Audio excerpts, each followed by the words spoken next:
Esta es una casación demasiado interesante, de hecho, que analicé el año pasado, en abril del 2025.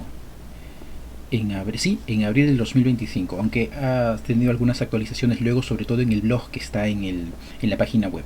Esta casación es la casación penal 2513-2022, que es sobre el delito de violación de medidas sanitarias.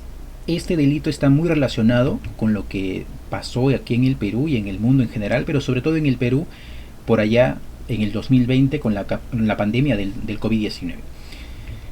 El delito me impresionó demasiado. Uno, porque no sabía que existía como tal. De hecho, yo recuerdo que cuando era 2020, yo estaba estudiando Derecho, es cierto, pero el delito, mira, no lo conocía. Y escuché en la prensa que un policía decía, jóvenes, adolescentes, jóvenes en sí, sean prudentes con lo que están haciendo, porque tal vez a la primera sea solamente una sanción administrativa, ¿no? Les vamos a hacer ahí que firmen un documento y bueno, luego pueden ir a su casa. Claro, los vamos a multar. Pero para la segunda vez, puede ser que ya no, puede ser que sí. Pero si hay una tercera vez, entonces ahí ya no, ya. Para la tercera vez, pues es la tercera la vencida, para la tercera vez ya puede acarrear incluso en consecuencias penales, en la comisión de un delito. El policía en el reportaje no especificó qué delito, de hecho, y tampoco yo como que investigué sobre el tema durante esa época.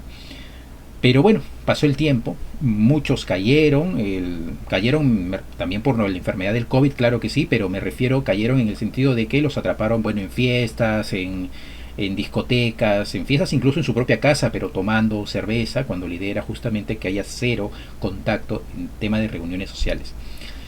En fin, en el año 2025, abril del 25, sale en LP Derecho, salió la casación sobre la correcta interpretación del delito de la violación de medidas sanitarias.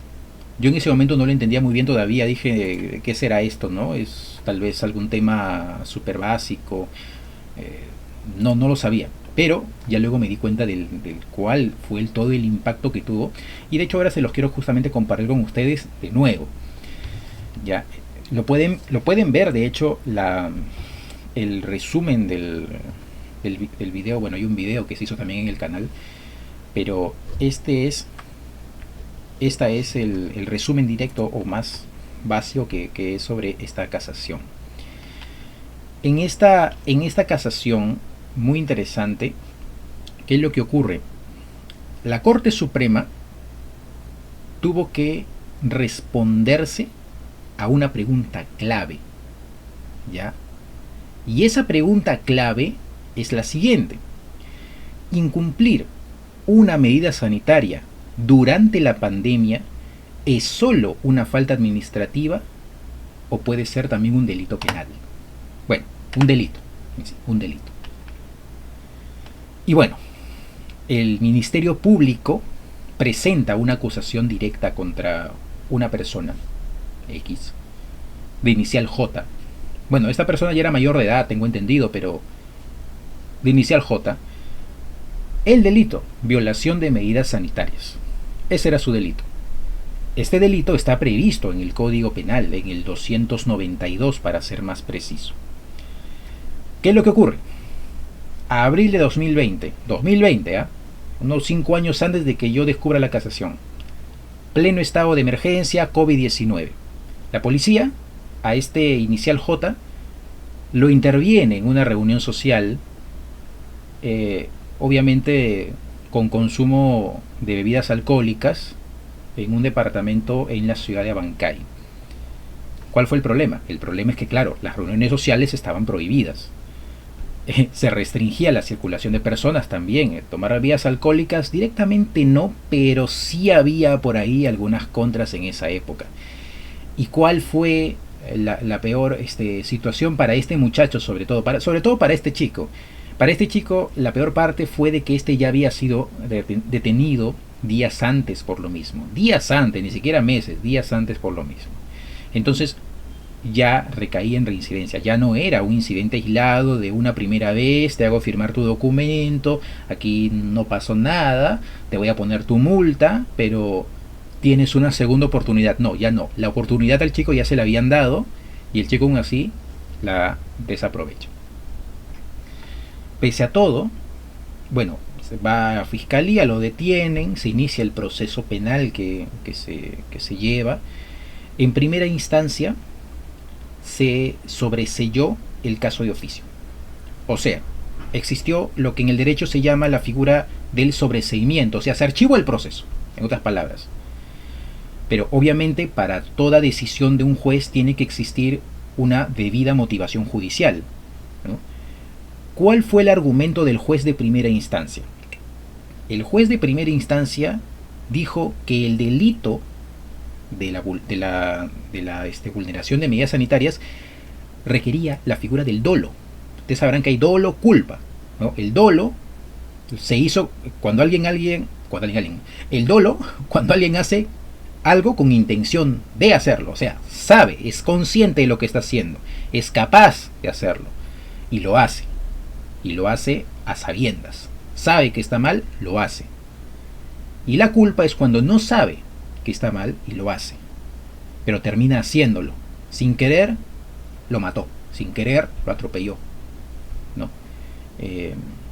Bueno, esa es la culpa, ¿no? O a veces sin querer te terminaste metiendo en un problema, ¿no? Estabas en el lugar, en el momento, en la hora equivocada, ya, esa es culpa. Entonces, el argumento del juez de primera instancia era que se requeriría del dolo, o sea, la intención, en el caso del delito, la intención de propagar la enfermedad.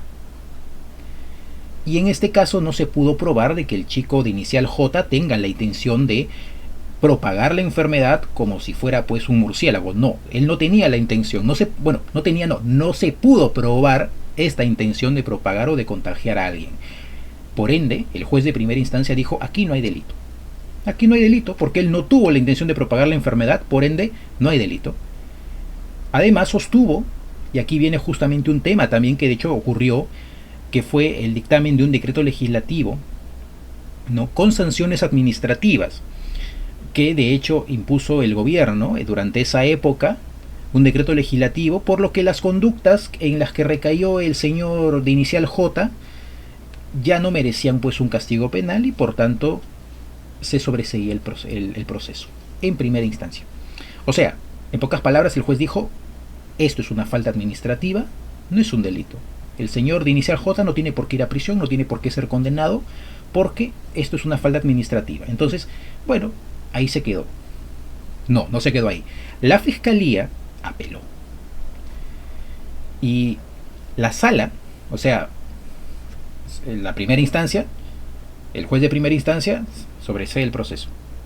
La fiscalía apela y en segunda instancia, la sala de apelaciones confirma la sentencia de primera instancia, o sea, confirma el sobreseimiento del proceso. Y repite la misma idea. No hubo intención, no hubo contagio adicional, porque nadie más se contagió a partir de lo que el señor J ocasionó, y no hubo un peligro concreto, entonces no se configura el tipo penal. Y aquí, en este punto, es donde surge justamente este debate de fondo. Debate que haría obviamente que iniciarse el recurso de casación.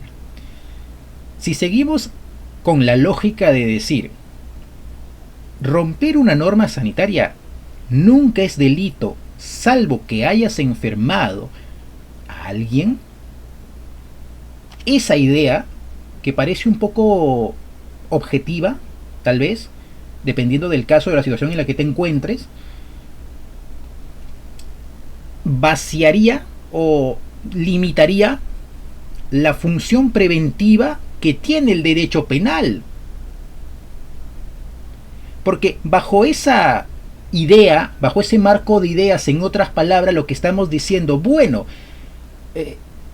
él tiene un arma, ya, él tiene un arma, tiene su permiso para portar armas, tiene su permiso para trabajar como seguridad, pero bueno, el permiso de acuerdo a ley, aunque lo tengas, por ejemplo, si estás cuidando a alguien, es solamente de 8 a 5 de la tarde, ya son las 7, pero lo tiene guardado en su mochila, ¿no? Entonces, Lo tiene guardado en su mochila. No, lo tiene en el cinturón. Ah, lo tiene en el cinturón.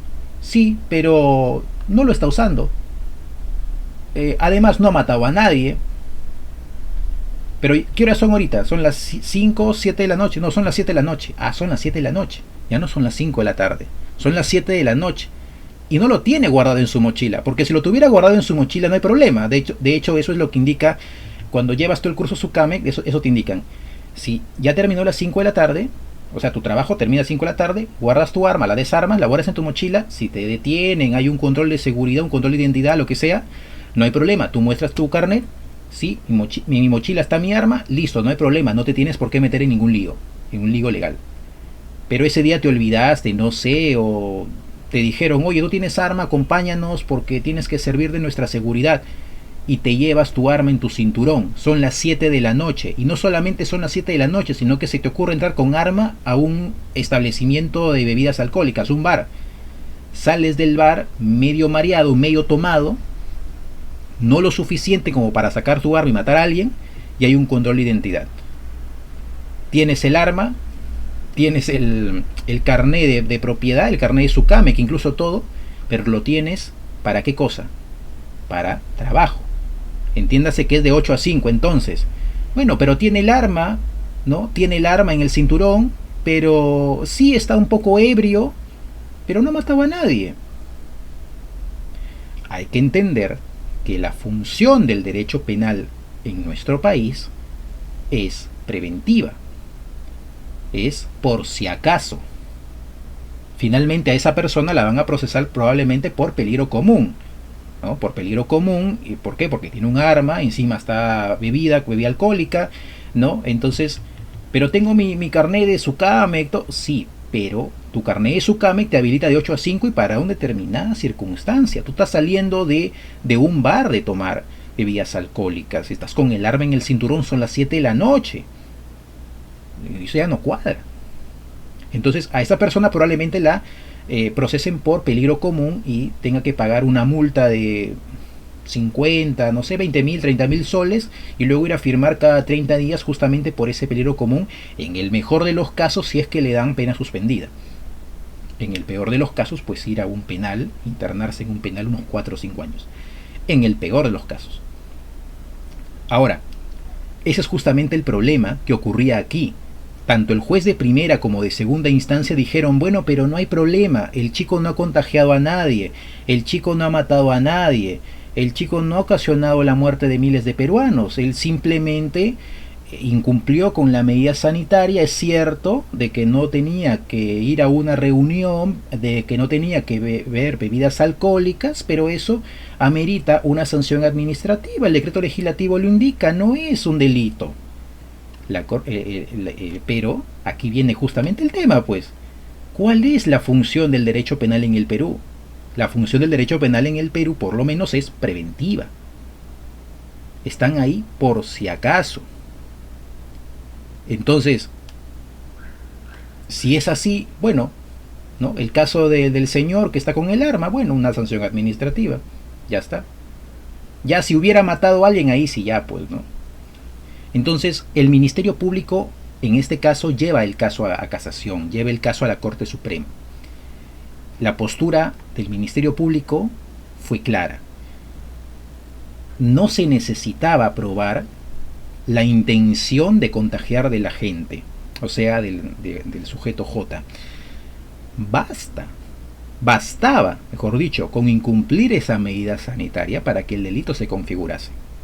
El artículo 292 protege la salud pública como bien colectivo. Ese es el bien jurídico protegido. Por ende, la vulneración de esta medida sanitaria es un delito de peligro abstracto, no de resultado. ¿Okay? Como en el tema, o sea, es un peligro que, digamos, no se ve, pero puede llegar a ocurrir. ¿Ya? O sea, no es que directamente ocurrido, ¿no? Como en el caso del chico que tiene el arma. Son las 7 de la noche y tiene todavía el arma en su cinturón. Él tiene permiso para trabajar con arma, pero el permiso, de acuerdo a Sukame, que es de 8 a 5, ya son las 7 de la noche y está saliendo encima de un bar. Peligro común. es un delito abstracto, un peligro abstracto. O sea, no es que él haya matado a alguien, no ha matado a nadie, eso sería un peligro de resultado ya, porque la intención es matar a alguien, ya, eso es otra cosa. Pero puedes matar a alguien tal vez. Sacas el arma para mostrarla, se te escapa una bala, lo matas. En este caso pasa lo mismo. No es que él no haya tenido la intención, es que eso no importa. Para el delito de vulneración a las medidas sanitarias, el peligro es abstracto. ¿Ya? No hace falta esperar el daño, en otras palabras.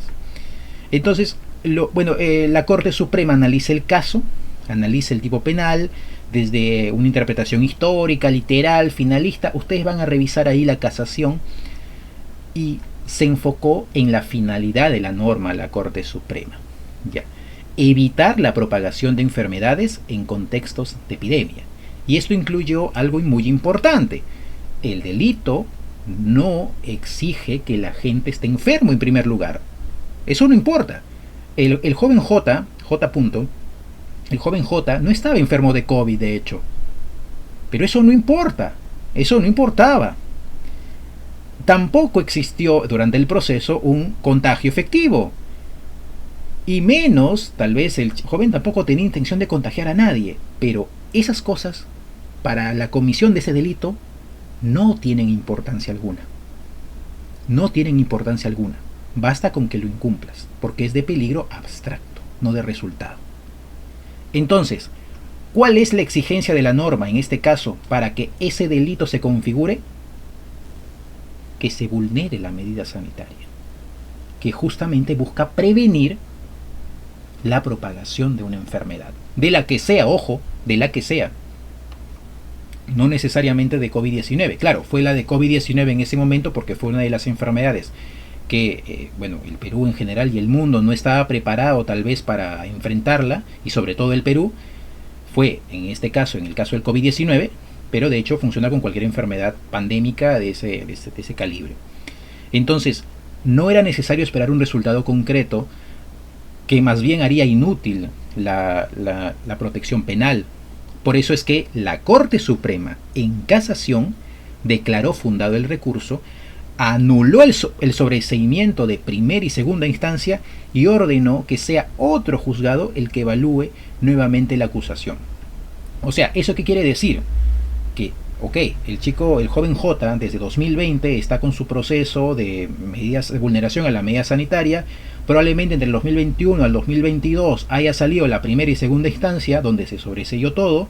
En teoría él estaba libre, pero ahora resulta, desde el año pasado de hecho, que un nuevo juzgado va a llevar su proceso de nuevo y probablemente siga la jurisprudencia de la Corte Suprema respecto de que no basta esperar el resultado, basta únicamente con el que se incumpla la medida sanitaria y ya está. Y la verdad, yo cuando leí esta casación me quedé un poquito ahí pensando y dije, tiene sentido objetivo. Claro, tiene sentido objetivo a nivel del derecho penal. El derecho penal es preventivo. Las leyes están ahí. Sí, pues, no tiene, como ocurre tal vez con el tema de las leyes internacionales, no tiene un efecto de facto sobre las voluntades de las personas, es disuasivo, ¿no? El delito de homicidio, por ejemplo, ¿no? Te dan 30, 40 años, te dan cadena perpetua. Eso impide que tú puedas llegar a matar a alguien, ¿no?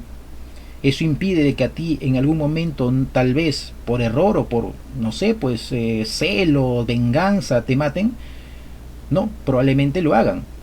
Pero ¿dónde están los derechos? Claro, tú tienes derecho a la vida. Está el delito de homicidio que previene, advirtiendo a los agentes posibles de que ese delito o la comisión de esa acción es un delito que tiene consecuencias penales. Sí, y que si hacen eso probablemente vayan a terminar en prisión o en un proceso penal con consecuencias civiles y otras cosas. Sí, pero la función del derecho penal es preventiva en ese sentido y funciona solamente de esa manera, preventiva. Está ahí, no es de facto.